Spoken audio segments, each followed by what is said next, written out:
ሰላም ጤና ይስጥልን ውድ የአሮማ ሚዲያ ቤተሰቦቻችን የሰዓቱን ዜናዎች እንደሚከተለው እናቀርባለን። አብራችሁን ቆዩ። ሐማስ እስራኤላዊ አሜሪካዊውን ታጋች የያዙ አባላት እንደጠፉት አስታወቀ። ሐማስ እስራኤል ጋዛ ውስጥ ከፈጸመችው ጥቃት በኋላ እስራኤላዊ አሜሪካዊ ታጋች ይዘው ከሚገኙት የቡድን አባላት ጋር ያለውን ግንኙነት መቋረጡን አስታወቀ። በሐማስ የታገተው የ21 ዓመቱ የእስራኤል ወታደር ኢዳን አሌክሳንደር በቅርቡ ሐማስ በለቀቀው ቪዲዮ ላይ ታይቶ ነበር። እስራኤል አዲስ በረቀቀው የ45 ቀናት የተኩስ አቁም ስምምነት ላይ በመጀመሪያ ቀን እንዲለቀቅ ቢጠየቅም ሐማስ ረቂቁን ውድቅ አድርጎታል። ሐማስ ማክሰኞ ባወጣው መግለጫ ታጋቹን ከያዙት የቡድን አባላት ጋር ግንኙነት ከመቼ ጀምሮ መቋረጡን አላስታወቀም። ታጋቹ ስለመጥፋቱ ማስረጃ አላቀረበም። እስራኤል በተደጋጋሚ ታጋቾቹ ወደሚገኙበት ቦታዎች ላይ ጥቃት እንደማታደርስ ትናገራለች። በነበሩበት ቦታ ላይ በደረሰው ጥቃት ምክንያት ወታደር ኢዳን አሌክሳንደር የያዙ የቡድን አባላት የት እንደሚገኙ ማወቅ አልቻለም ሲሉ የሐማስ ቃል አቀባይ አቡ አቡይዳ በመግለጫቸው አስታውቀዋል።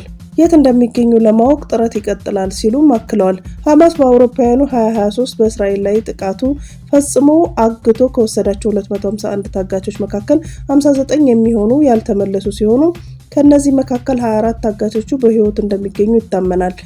በጋዛ ከሚገኙ ታጋቾች መካከል 5 የሚሆኑ የአሜሪካ ዜጋ ናቸው። አሌክሳንደር ከአምስቱ መካከል በህይወት የቀረ ብቸኛው ታጋች እንደሆነ እስራኤል ታምናለች።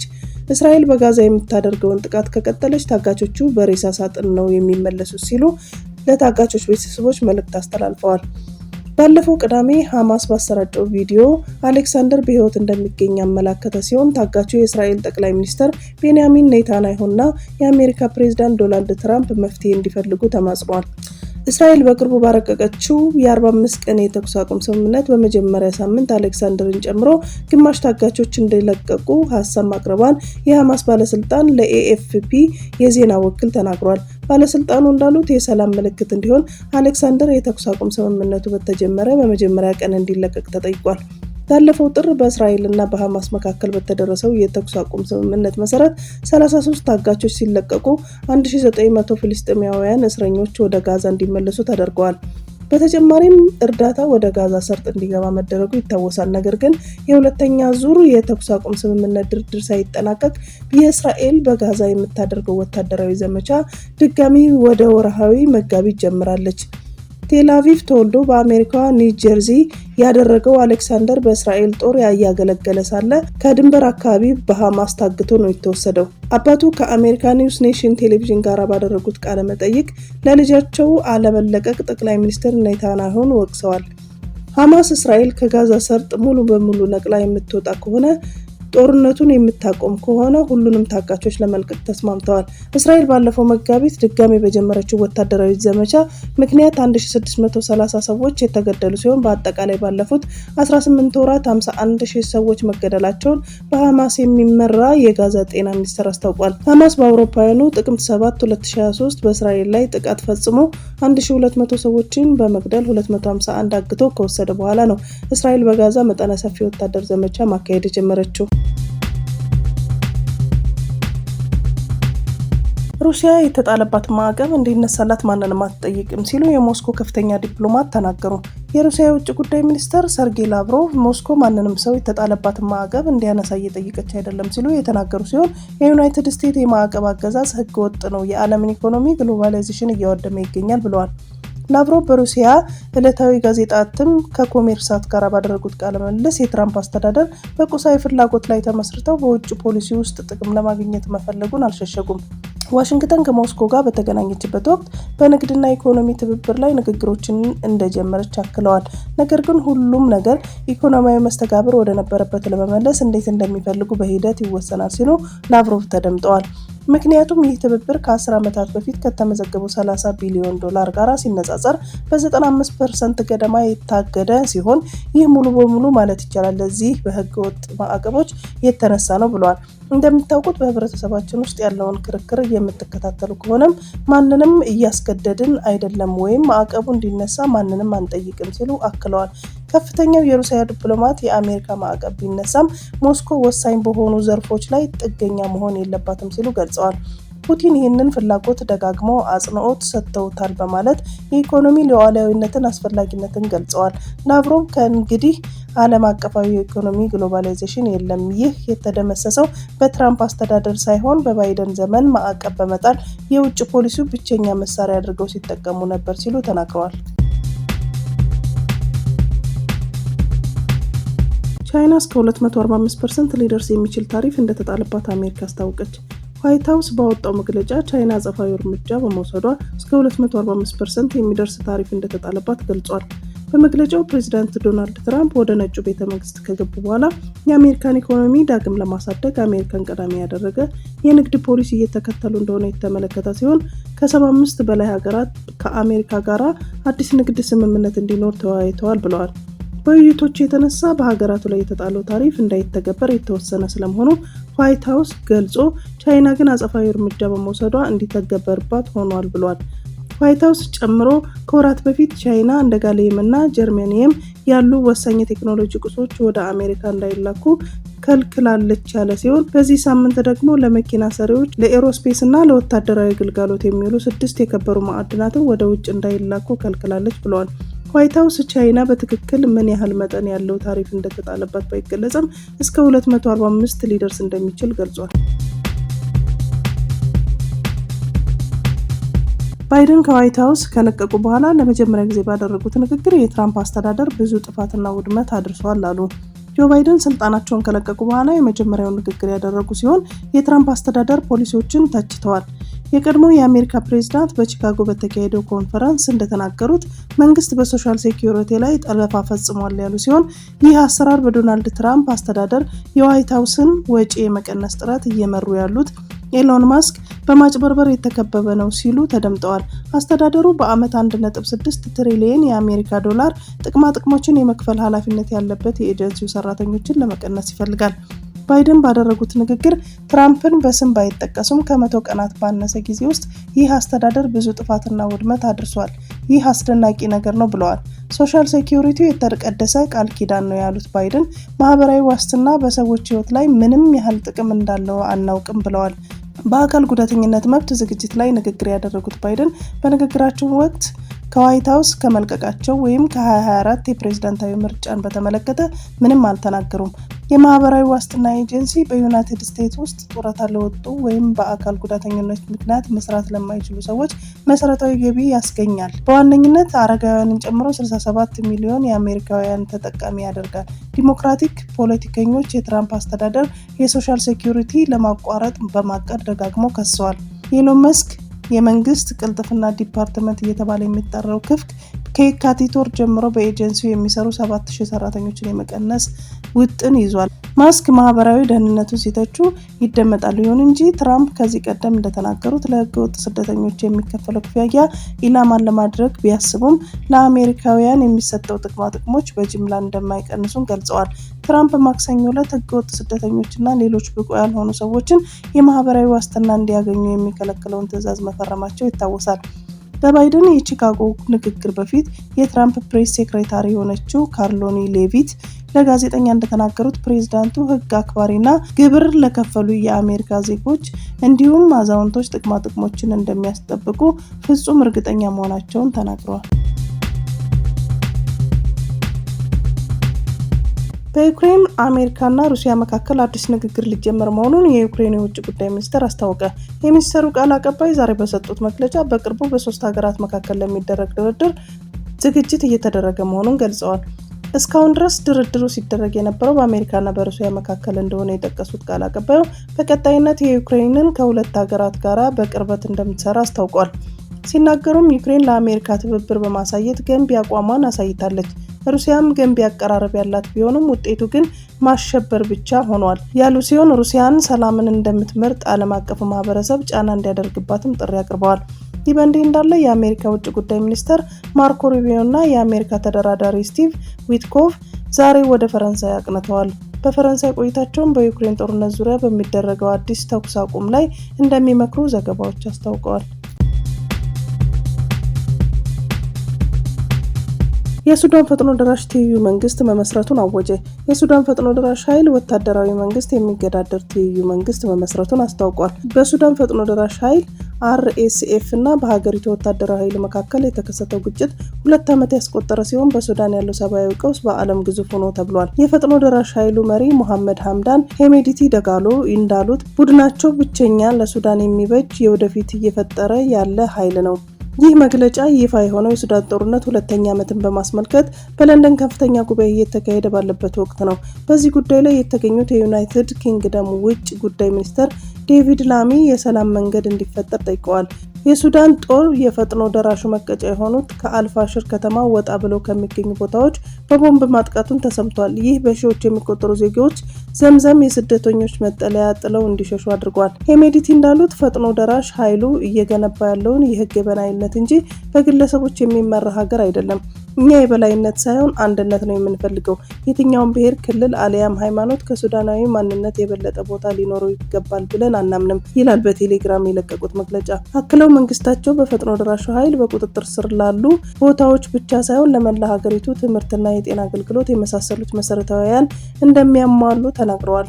RSF በቅርቡ ባደረሳቸው ጥቃቶች 400 ሰዎች መገደላቸውን የተባበሩት መንግስታት ከታማኝ ምንጮች መረጃ በማግኘቱን አስታውቋል። 2 ዓመት በሞላው የሱዳን የእርስ በርስ ጦርነት የሀገሪቱ ጦር እና ፈጥኖ ደራሽ ኃይሉ ዘር ማጥፋትና ጅምላ ወሲባዊ ጥቃትን ጨምሮ የጦር ወንጀሎችን በማዳረስ ይወቀሳሉ።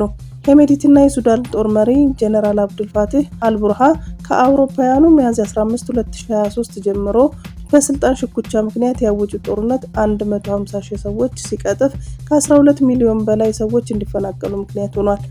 በቅርቡ በሰሜን ዳርፉርና ከተማ አልፋሽር በተደረገ ግጭት ከ10 ሺዎች የሚቆጠሩ ሰላማዊ ዜጎች ከዘምዘም የስደተኛ መጠለያ ጣቢያዎች ተፈናቅለዋል። በእግራቸው 70 ኪሎ ሜትር ተጉዘው ወደ ታዊላ ከተማ ማቅናታቸውን ዓለም አቀፉ የድንበር አልባ ዶክተሮች ማህበር አስታውቋል። በርካቶች ታዊላ እስኪደርሱ አንድም ፈሳሽ አለመውሰዳቸውን እንዲሁም የተወሰኑ ህጻናት በውሃ ጥማት ምክንያት መሞታቸውን ተዘግቧል። የሰብአዊ ተራድኦ ድርጅት ምግብና መድኃኒት ማለፍ ባለመቻሉ በአልፋሽር አካባቢ በጊዜያዊ መጠለያ ጣቢያዎች የሚገኙ 700,000 ሰዎች በረሃብ ተጋልጠዋል ይላሉ። ማክሰኞ በተካሄደው ጉባኤ ዩናይትድ ኪንግደም 120 ሚሊዮን ፓውንድ የሚያወጣ የምግብና የመድኃኒት እርዳታ ለማድረግ ቃል ገብታለች። በርካቶች በሱዳን ጉዳይ ተስፋ ቆርጠዋል። ይህ ትክክል አይደለም። ሰላማዊ ዜጎች ሲታረዱ፣ ጨቅላዎች ሳይቀሩ ለወሲባዊ ጥቃት ሲጋለጡ እንዲሁም ብዙዎቹ የረሃብ አደጋ ላይ ሆነው እያየን እንዳላየን መሆን አንችልም ሲሉ የውጭ ጉዳይ ሚኒስትሩ ላሚ ተናግረዋል። በጀርመን አንድ ዶክተር 15 ታካሚዎችን በመግደል ተጠርጥሮ በቁጥጥር ስር ዋለ። ጀርመን ውስጥ የአንድ የጽኑ ህሙማን ዶክተር የተለያዩ መድኃኒቶችን በመጠቀም 15 ታካሚዎችን በመግደል ወንጀል ተከሰሰ። የበርሊን አቃቢ ህግ የ40 ዓመቱ የህክምና ባለሙያ ወንጀሉን ለመደበቅ ሲል የአንዳንዶች ተጎጂዎች ቤት አቃጥሏል ሲል በክሱ ላይ አመላክቷል። በአውሮፓውያኑ መስከረም 2021 እስከ ሐምሌ 2024 ባለው ጊዜ ውስጥ ምንም እንኳን የሟቾች ቁጥር እንደሚጨምር አቃቢ ህጎች ቢያምኑም 12 ሴቶችና 3 ወንዶች መግደሉን ተመላክቷል። በጀርመን የግለሰቦች መብት ለመጠበቅ በተደነገገ ህግ መሰረት የዶክተሩ ስም ይፋ ባይደረግም ተጠርጣሪው ክሱን እንዳልተቀበለ አቃቢ ህግ በመግለጫው ላይ ተናግሯል። ዶክተሩ ከታካሚዎቹ እውቅናና ፈቃድ ውጪ ማደንዘዣና የጡንቻ ህመም ማስታገሻ መድኃኒቶችን ሰጥቷል ተብሏል። የጡንቻ ህመምን ለማስታገስ የሚሰጥ መድኃኒት የመተንፈሻ አካላት ጡንቻዎችን እንዳይሰሩ በማድረግ በደቂቃዎች ውስጥ መተንፈስ በመከልከል ለሞት ዳርጓቸዋል ሲል የአቃቢ ህግ ቢሮ መግለጫው ገልጿል። የህክምና ባለሙያ በበርካታ የጀርመን ግዛቶች ውስጥ መስራቱ የተጠቀሰ ሲሆን የሞቱት ሰዎች ዕድሜ ከ25 እስከ 94 ነው ተብሏል። ተጠርጣሪው በ5 የተለያዩ ጊዜያዊ ወንጀሎች ለመደበቅ ሲል በህክምና ጉዳት አድርሶባቸዋል ተብሎ የተጠረጠሩት ግለሰቦች ቤት አቃጥሏል ተብሏል።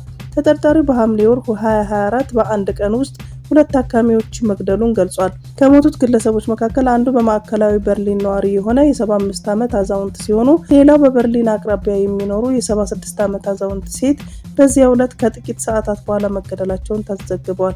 አቃቢ ህግ ዶክተሩ የአዛውንቷን ቤት ለማቃጠል ቢሞክርም ሳይሳካለት ቀርቷል ብሏል። የግድያ ሙከራ ለመሳካቱን ሲመለከት ለአዛውንቷ ዘመድ ለአፓርታማ ፊት ለፊት ቆሜያለሁ፣ መጥሪያውን በደውልም ማንም ምላሽ የሰጠ የለም ሲል አሳውቋል። ዶክተሩ በነሐሴ 2024 በቁጥጥር ስር በዋለበት ወቅት በእርሱ እንክብካቤ ውስጥ ያሉ 4 ሰዎችን መግደሉን ተጠርጥሯል። ነገር ግን በምርመራ ወቅት ሌሎች አጠራጣሪ ሞቶች በመገኘታቸው ምርመራ ለማድረግ የሟቹን አስክሬን ለማውጣት ቁፋሮ ለማድረግ ታቅዷል። የ40 ዓመቱ ተጠርጣሪ ጥፋተኛ ሆኖ ከተገኘ ከሕክምና ሙያ የዕድሜ ልክ እገዳ እንዲሁም እስር ይጠብቀዋል ተብሏል። የሕክምና ባለሙያ አሁንም በፖሊስ ስር ቁጥጥር ይገኛል።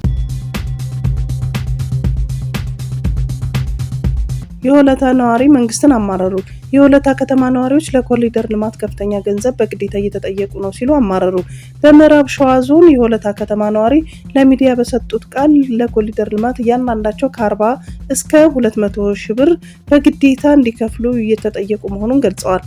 በርካታ ነዋሪዎች እንደተናገሩት ይህ ገንዘብ በህይወታቸው አይተውት እንደማያውቁና መንግስት ከፍተኛ ጫና እያሳደረባቸው መሆኑን አመልክተዋል። ነዋሪዎቹ ለልማቱ ሲባል የእግረኛ መንገድ ለመስራት በሚል ከ30 ዓመታት በላይ ግብር ሲከፍሉበት የነበሩትን ቦታ እንዲያስጠግኑ እንደተነገራቸውና አሁን ደግሞ ከፍተኛ ገንዘብ በስንቄ ባንክ እንዲያስገቡ እየተገደዱ መሆኑን ተናግረዋል። ገንዘብ የሌላቸው ነዋሪዎች ደግሞ እናንተ ትለቁና መስራት ለሚችል ይሰጣል የሚል ምላሽ እየተሰጣቸው መሆኑን አክለዋል። አንድ ነዋሪ በብስጭት ይህ ድሃ ህዝብ ከየት ያምጣ? የለንም ሲባል በቃ እናንተ ትለቁና መስራት ለሚችል ይሰጣል አሉን ብለዋል። ሌላ ነዋሪ ደግሞ የአሁኑ አካሄድ ሆን ብሎ ህዝቡን በመንግስት ላይ ለማስነሳት እንደታሰበበት ይመስላል ሲሉ ስጋታቸውን ገልጸዋል። ይህ በእንዲህ እንዳለ አምነስቲ ኢንተርናሽናል ከ2 ቀናት በፊት የኢትዮጵያ መንግስት ከ58 በላይ ከተሞች ላይ እያካሄደ ያለው የኮሪደር ልማት በአስቸኳይ እንዲቆምና ሰብአዊ መብቶች ላይ የሚደርሰውን ጫና እንዲያጠና አሳስቧል። ድርጅቱ አክሎም ማንኛውንም የሰዎች ከቤታቸው መፈናቀል ከዓለም አቀፍ የሰብአዊ መብት ድንጋጌዎች ጋር የሚጣጣም መሆን እንዳለበት አሳስቧል። በሰሜን ተራሮች ብሔራዊ ፓርክ ዋሊያ ሲያድኑ የነበሩ ግለሰቦች በቁጥጥር ስር ዋሉ። የኢትዮጵያ መገለጫ የሆነው ዋሊያ በቡድን ተደራጅተው እያደኑ ሲያርዱ የነበሩ ግለሰቦች በጀናሞራ ወረዳ አስተዳደር ጸጥታ አካላትና በሰሜን ተራራ ብሔራዊ ፓርክ ጽሕፈት ቤት ሬንጀሮች ትብብር በቁጥጥር ስር መዋላቸው ታውቋል። ዋሂድ ተብሎ በሚጠራው የፓርኩ ክፍል በተደረገ ቅኝት 2 ዋሊያ በጥይት በመግደል አርደው በአህያ እየጫኑ እያለ ተደርሶባቸዋል። በተደረገው የተኩስ ልውውጥ 2 በቁጥጥር ስር የዋሉ ሲሆን ቀሪዎቹ ወንጀለኞች ወደ ሕግ ለማቅረብ የጸጥታ ኃይሉ በስምሪት ላይ እንደሚገኝ ፓርኩ አስታውቋል። በሕግ ቁጥጥር ስር ያሉት ወንጀለኞች ላይ የወረዳ ፖሊስ ጽሕፈት ቤት የምርመራ ስራውን እያካሄደ ነው ተብሏል። በሰሜን ተራሮች ብሔራዊ ፓርክ የሚገኘው ዋሊያ በተለያዩ ምክንያቶች ቁጥሩ መቀነሱን ተገልጿል። ስለ ሩሲያ ጦር የሐሰት መረጃ አሰራጭታለች የተባለችው የፀጉር ባለሙያ በእስር ቀጣች። የሴንት ፒተርስበርግ ነዋሪ የሆነችው የፀጉር ስራ ባለሙያ ስለ ሩሲያ ጦር የሐሰት መረጃ አሰራጭታለች በሚል ክስ 5 ዓመት ከ2 ወር እስራት ተፈረደባት። አና አሌክሳንድሮቭ 8 የጸረ ጦርነት መልእክቶችን በማህበራዊ ትስስር ገጽ ማጋራቷን የካደች ሲሆን ክሱ ከጎረቤቷ ጋር ባላት የመሬት ውዝግብ ምክንያት የመጣ ነው ብላለች። አና ለልጇ በዩክሬን ያለውን ጦርነት የሚያሳዩ ፎቶግራፎችን በመላኳ ለአቃቢ ሕግ ቅሬታ ማቅረቧን ጎረቤቷ ለቢቢሲ ተናግረዋል። የፀጉር ስራ ባለሙያዋ አና የ47 ዓመት የ2 ልጆች እናት ስትሆን መጀመሪያ የታሰረችው እንደ አውሮፓውያን አቆጣጠር ህዳር 2023 ነበረ። የስራዋ ምክንያት ቪኮን ታክቴ በተባለው የሩሲያ ማህበራዊ ትስስር ገጽ 8 ልጥፎችን በ2 ሐሰተኛ አካውንቶች በማጋራት ተጠርጥራ ነው። ጠበቃዋ ባለፈው መስከረም መዝገቡ በመሬት የተነሳ ተራ ግጭት ሆኖ መጀመሩን ተናግረዋል። አንደኛው ወገን ወደ ፖሊስ ሄዶ መፍትሄ አላገኘም። በኋላም ጦሩ ላይ ሐሰተኛ መረጃ ማሰራጨት የሚለውን ክስ መጣ ብለዋል። ሩሲያ የዩክሬን ወረራ በተጀመረ በሳምንታት ውስጥ የጦር ኃይሎች ማጣጣልና ሆን ብሎ ስለ ጦሩ ሐሰተኛ መረጃ ማሰራጨት ወንጀል እንዲሆን አድርጋለች። የሩሲያና የዩክሬን ጦርነት ከተቀሰቀሰ ጀምሮ ክሬምሊን በመቶዎች የሚቆጠሩ ተቃዋሚዎችና ተቺዎች እንዲሁም ገለልተኛ መገናኛ ብዙሃኖች ባለሙያዎችን በማሰር አፈናውን አጠናክሮ መቀጠሉ ይነገራል። ማክሰኞ ዕለት በሞስኮ 4 ጋዜጠኞች ከጽንፈኞች ድርጅቶች ጋር በመስራት ጥፋተኛ ሆነው በመገኘታቸው 5 ዓመት ከመንፈቅ እስር ተፈርዶባቸዋል። ጋዜጠኞቹ ስራቸውን እንደ ጋዜጠኛ መስራታቸውን ቢወተውቱም ፕሬዝዳንት ፑቲን ቀንደኛ ተቀናቃይ በነበሩት አሌክስ ኔቫሊን የጸረ ሙስና ድርጅት ጥቅም ላይ የዋለ ዘገባ ማዘጋጀታቸውን ገልጿል። ኔቫሊ ባለፈው ዓመት እስር ላይ ያሉ ህይወታቸው ማለፉ ይታወሳል። ሩሲያ በተቃዋሚዎች ላይ ያወጣቻቸውን ህጎች ሁሉንም የማህበረሰብ ክፍል እንደ ወጥመድ መያዛቸው ይነሳል። በሀገሪቱ ውዝግብ በእስር ቤት የሚወረወረው ጥፋት ሲሆን ሩሲያውያን በባልደረቦቻቸውና በሚያውቋቸው ሰዎች ላይ ለባለስልጣን መረጃ ይሰጣሉ። ይህም በሶቪየት ህብረት ዘመን ልጅ አባቱን በመካድ እርምጃ የወሰደውን ልጅ ያነገሰውን ወቅት የሚያስታውስ ነው ተብሎለታል። ቀድሞ ፕሬዝዳንት መንግስቱ ኃይለማርያም አውሮፕላን ተጠግኖ ዳግም አገልግሎት በቃ። አዲስ አበባ ሚያዝያ 8 2017 ዓ.ም ኤፍኤምሲ አገልግሎት ውጭ ከነበረው የኢትዮጵያ የቀድሞ ፕሬዝዳንት መንግስቱ ኃይለማርያም አውሮፕላን ተጠግኖ ዳግም ጥቅም ላይ መዋሉን መቻሉን ገለጸ። አውሮፕላኑ ከተጣለበት ጥሻ አንስቶ በማደስ ከ37 ዓመታት በኋላ የበረራ አገልግሎት እንዲሰጥ ማድረግ መቻሉን የመከላከያ ሰራዊት ማህበራዊ ትስስር ገጽ መረጃ አመላክቷል። ይህም በሁሉም መስክ ውጤታማ ስራ እየተሰራ መሆኑን ማሳያ ነው ሲሉ የጦር ኃይሎች ለጠቅላይ ኢታማዦር ሹም ፊልድ ማርሻል ብርሃኑ ጁላ ገልጸዋል። አውሮፕላኑ አስፈላጊውን ጥገና አግኝቶ መብረርና ወደ ኃይል መመለስ እንዲችል በሰጠነው መመሪያ መሰረት ለተሳተፋቸው የአየር ኃይሎች አመራሮች፣ ቴክኒሽያኖች፣ የመከላከያ ድጋፍ ሰጪ ሁሉ አመሰግናለሁ ብለዋል። የአየር ኃይል ዋና አዛዥ ሌተናንት ጀነራል ይልማ መርዳሳ በበኩላቸው ተቋማቸው በሰው ኃይል ግንባታ ትጥቆችን ማሳደግና ከዘመኑ አቅም ላይ ማድረስ መሰረተ ልማቶችን ተቋሙ በሚመጥን ልክ ማስፋፋት ትኩረት የተሰጠባቸው ጉዳዮች መሆናቸውን አብራርተዋል። አውሮፕላኑ ተጠግኖ ወደ ኃይል መመለስ የዚያ አንድ አካል ነው ብለዋል። ዳሽ ፋይል ወይም ቡፋሎ በሚል መጠሪያ የሚታወቀው ይህ አውሮፕላን ለመጠገን 1 ዓመት በላይ ጊዜ መውሰዱን ተገልጿል። ለትራንስፖርት፣ ለፓራሹት ዝላይና ለካርጎ አገልግሎት መስጠት የሚችል መሆኑን ተገልጿል። የኢትዮጵያ ኦርቶዶክስ ተዋሕዶ ቤተክርስቲያን ከበሮ፣ ጸናጽል፣ መቋሚያ እንዲሁም ከ10 በላይ ቅዱሳን መጻሕፍት በአእምሮ ንብረትነት አስመዝግባለች። ቤተክርስቲያኑ ቅርሶቹ በአእምሮዊነት ንብረትነት ማስመዝገብ አስፈላጊ የሆነው ከቅርብ ጊዜ ወዲህ ቤተክርስቲያኒቱ ንዋየ ቅድሳት ባልተገባ ቦታዎች ላይ በመታየታቸው ነው ብላለች። መላከ ሰላም ቀሲስ ዳዊት ያሬድ በኢትዮጵያ ኦርቶዶክስ ተዋሕዶ ቤተክርስቲያን የቅርሳ ቅርስ ጥበቃ ቤተ መጻሕፍትና ወመዘክር እንዲሁም ሙዚየም መምሪያ ዋና ኃላፊ ናቸው። ኃላፊው ቤተክርስቲያኗ ቀደምት የእምነት ተቋም በመሆኗ በርካታ የአምልኮ መፈጸሚያ ንዋየ ቅድሳት ባለቤት ናት ብለዋል። ቤተክርስቲያኗ የእነዚህ ቅርሶች የባለቤትነት ማረጋገጫ ለማውጣት ንዋያቱ ከየት መጡ፣ ማንነታቸው ምንድነው የሚለውን ስታስጠና ቆይታለች ብለዋል። የባለቤትነት መብት ህጋዊ ማረጋገጫ የመያዙ ዋነኛ አስፈላጊነትን በተመለከተ ከቅርብ ጊዜ ወዲህ አንዳንድ ባለመረዳት ይሆናል የቤተክርስቲያኑን ንዋየ ቅድሳት ባልተገባ ቦታዎች ላይ የመታየት ሁኔታ እየፈጠሩ መምጣታቸውን ነው ብለዋል። የአእምሮ ንብረት መብት ከተረጋገጠባቸው ከቤተክርስቲያኒቱ የዜማ ንዋየ ቅድሳት መካከል ከበሮ፣ ጸናጽል፣ መቋሚያ፣ መስቀሎችን ጨምሮ 10 ልዩ ማለትም የድጓ፣ የዝማሬ፣ የመዋሲት፣ የቅዳሴ መጻሕፍት የሚገኙበት ሲሆን የቤተክርስቲያኒቱ በአግባቡ ተመዝግበው የማረጋገጫ ምስክር ወረቀት በእጄ ላይ ደርሷል ብላለች። የኢትዮጵያ ኦርቶዶክስ ተዋሕዶ ቤተክርስቲያን በቀጣይ ለሌሎች መጻሕፍት፣ ለኪነ ህንጻዎች፣ ለአልባሳትና ለቅዱሳን ስዕላት ጭምር የአእምሮ ባለቤትነት መብት ለማውጣት ጥረት ላይ መሆኗን ይፋ አድርጋለች። ሙሉ ከተማውን መብራት እንዲያጠፉ የሚያደርጉ ህብረተሰቦች በጨለማ ቤት ቁጭ እንዲል የሚያደርጉ 4 ግለሰቦች ተይዘዋል።